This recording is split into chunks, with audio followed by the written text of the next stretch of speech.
Hello' everyone, G কে modern YouTube চেনেলে আপোনালোকক সকলোকে স্বাগতম জনাইছোঁ। আকৌ এটা নতুন ভিডিঅ' লৈ আপোনালোকৰ সন্মুখত আগবাঢ়ি আহিছোঁ।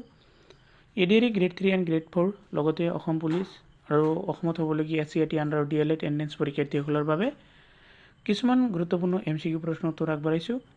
প্ৰশ্নসমূহ বিশেষকৈ অসমৰে হ'ব। চ' আশা কৰোঁ ভিডিঅ'টোৰ জৰিয়তে আপোনালোকৰ ভালেখিনি সহায় হ'ব। যদি আপোনালোকৰ ওচৰত ভিডিঅ'টো ভাল লাগে এটা লাইক কৰিব, লগতে চেনেলটো ছাবস্ক্ৰাইব কৰিবলৈ পাহৰি নাযাব। আহক আমি এতিয়া মেইন ভিডিঅ'লৈ যাওঁ ব'লা। আজিৰ প্ৰথমটো প্ৰশ্ন, অসমত বৰ্তমান প্ৰাপ্ত খনিজ পদাৰ্থৰ সংখ্যা কিমান? অপশ্যন এ আছে 20 বিধ, অপশ্যন বি 19 বিধ, অপশ্যন চি 18 বিধ আৰু অপশ্যন ডি আছে 15 বিধ। এইকেইটাৰ ভিতৰত সঠিক উত্তৰটো হ'ব অপশ্যন নম্বৰ বি 19 বিধ।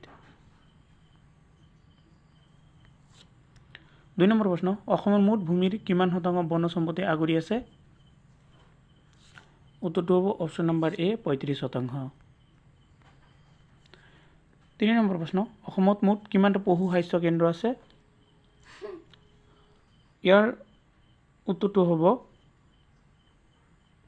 Number B 18টা। 4 নম্বৰ প্ৰশ্নত কৈছে 2018-19 চনৰ পৰিসংখ্যা অনুসৰি অসমত উৎপাদিত মুঠ গাখীৰৰ পৰিমাণ কিমান? ইয়াৰ উত্তৰটো হ'ব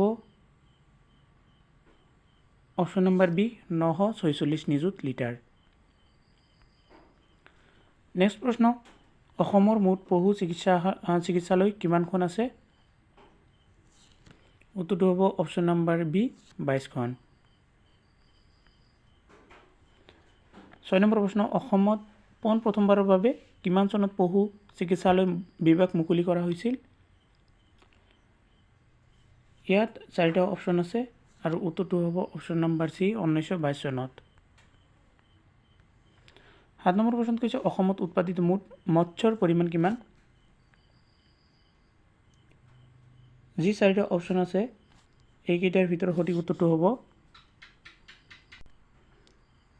option number B 3.31 lakh ton. 8 number প্ৰশ্ন হৈছে অসমত বৰ্তমান ৰাজ্যিক আয় কিমান? ইয়াৰ উত্তৰটো হ'ব অপশ্যন নম্বৰ এ 1,92,400 কোটি। 9 নম্বৰ প্ৰশ্নত কৈছে অসমৰ ৰাজ্যিক আয়ৰ সৰ্বাধিক বৰঙণি কোনটো খণ্ডৰ পৰা আহৰণ কৰা হয়? ইয়াৰ উত্তৰটো হ'ব অপশ্যন নম্বৰ এ সেৱা খণ্ডৰ পৰা। 10 নম্বৰ প্ৰশ্ন, ভাৰতত জাতীয় পৰিকল্পনা আয়োগ কিমান চনত গঠিত হৈছিল? ইয়াৰ উত্তৰটো হ'ব অপশ্যন নম্বৰ বি 1950 চনত। 11 নম্বৰ প্ৰশ্নত কৈছে অসমত পঞ্চবাৰ্ষিক পৰিকল্পনা কাম কেতিয়া আৰম্ভ হৈছিল? মানে প্ৰথমটো পঞ্চবাৰ্ষিক পৰিকল্পনা, এইটো হ'ব অপশ্যন নম্বৰ এ 1951 চনত। 12 নম্বৰ প্ৰশ্নত কৈছে অসমত তৃতীয় পঞ্চবাৰ্ষিক পৰিকল্পনা আয়োগ কেতিয়া আৰম্ভ কৰা হৈছিল? ইয়াৰ উত্তৰটো হ'ব অপশ্যন নম্বৰ চি 1961 চনত। এবাৰ 14 নম্বৰ প্ৰশ্ন, অসমত চতুৰ্থ পঞ্চবাৰ্ষিক পৰিকল্পনা আয়োগ কেতিয়া গঠন হৈছিল? ইয়াতো 4টা অপশ্যন আছে আৰু অপশ্যনৰ সঠিক উত্তৰটো হ'ব অপশ্যন নম্বৰ ডি 1969 চনত। 15 নম্বৰ প্ৰশ্নত কৈছে অসমত পঞ্চবাৰ্ষিক পৰিকল্পনা আয়োগ কেতিয়া আৰম্ভ হৈছিল? ইয়াৰ উত্তৰটো হ'ব অপশ্যন নম্বৰ এ 1974 চনত। 16 নম্বৰ প্ৰশ্নত কৈছে অসমত ষষ্ঠ পঞ্চবাৰ্ষিক পৰিকল্পনা আয়োগ কিমান চনত আৰম্ভ কৰা হৈছিল? ইয়াৰ উত্তৰটো হ'ব অপশ্যন নম্বৰ বি 1980 চনত। 17 নম্বৰ প্ৰশ্ন, অসমত সপ্তম পঞ্চবাৰ্ষিক পৰিকল্পনা আয়োগ কেতিয়া আৰম্ভ কৰা হৈছিল? ইয়াৰ উত্তৰ হ'ব অপশ্যন নম্বৰ চি 1985 চনত। 18 নম্বৰ প্ৰশ্ন, অসমত অষ্টম পঞ্চবাৰ্ষিক পৰিকল্পনা কিমান চনত আৰম্ভ হৈছিল? ইয়াৰ উত্তৰটো হ'ব অপশ্যন নম্বৰ বি 1992 চনত। 19 নম্বৰ প্ৰশ্ন, অসমত নৱম পঞ্চবাৰ্ষিক পৰিকল্পনা কিমান চনত প্ৰযোজ্য হৈছিল? ইয়াৰ উত্তৰটো হ'ব অপশ্যন নম্বৰ চি 1997 চনত। 20 নম্বৰ প্ৰশ্ন, অসমত দশম পঞ্চবাৰ্ষিক পৰিকল্পনা কেতিয়া আৰম্ভ কৰা হৈছিল? ইয়াৰ উত্তৰটো হ'ব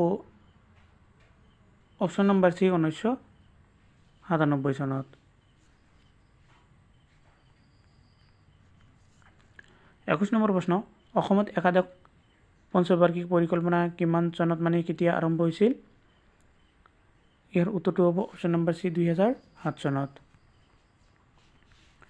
22 নম্বৰ প্ৰশ্ন, অসমত দ্বাদশ পঞ্চবাৰ্ষিক পৰিকল্পনা কেতিয়া আৰম্ভ হৈছিল? ইয়াৰ উত্তৰ হ'ব অপশ্যন নম্বৰ চি 2011 চনত। 23 নম্বৰ প্ৰশ্ন, অসমত আসাম গ্ল'বেল ইনভেষ্টৰ ছামিট কিমান চনত অনুষ্ঠিত হৈছিল? উত্তৰটো হ'ব অপশ্যন নম্বৰ বি 2018 চনত।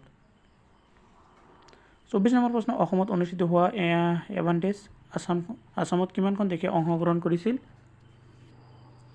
উত্তৰটো হ'ব অপশ্যন নম্বৰ এ 20খন। আজিৰ শেষৰ ভিডিঅ' অসমৰ মানুহৰ উপাৰ্জনৰ প্ৰধান উৎস কি? আপোনালোকে সকলোৱে জানে। চ' ইয়াৰ সঠিক উত্তৰটো কি হ'ব? আপোনালোকে কমেণ্ট কৰি মোৰ কমেণ্ট বক্সত জনাই দিব। চাওক কোনে কিমান সঠিক উত্তৰ দিব পাৰে। আজিৰ ভিডিঅ' এইখিনিলৈকে, আৰু ভিডিঅ'টো সম্পূৰ্ণকৈ চোৱাৰ বাবে আপোনালোক সকলোকে ধন্যবাদ জনাইছোঁ।